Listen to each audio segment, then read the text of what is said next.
కర్నూలు జిల్లాలో 4 ఏళ్ల క్రితం నంద్యాలకు చెందిన అబ్దుల్ సలాం కుటుంబం ఆత్మహత్య రాష్ట్ర వ్యాప్తంగా సంచలనం సృష్టించింది.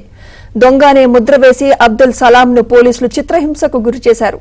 అది తట్టుకోలేక భార్య, 2 పిల్లలతో కలిసి అబ్దుల్ సలాం రైలు కింద పడి సూసైడ్ చేసుకున్నారు.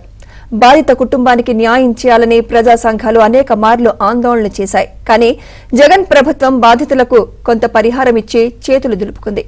మరోపక్క తమ అల్లుడి కుటుంబ ఆత్మహత్యకు కారకులైన వారిపై కఠిన చర్యలు తీసుకోవాలని చంద్రబాబు ప్రభుత్వం తమకు న్యాయం చేయాలని అబ్దుల్ సలాం మామ కోరుకుంటున్నారు. బయటికి వచ్చి వాళ్ళు ఎవరు అనేది వాళ్ళకి శిక్షించాలా సార్.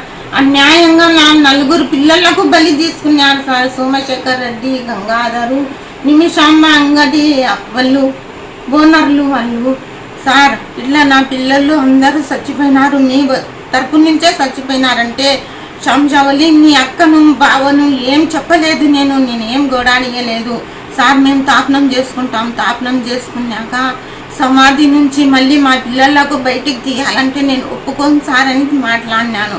అంటే ఏం లేదు, పొండి మా తాపనం చేసుకోండి అన్నారు.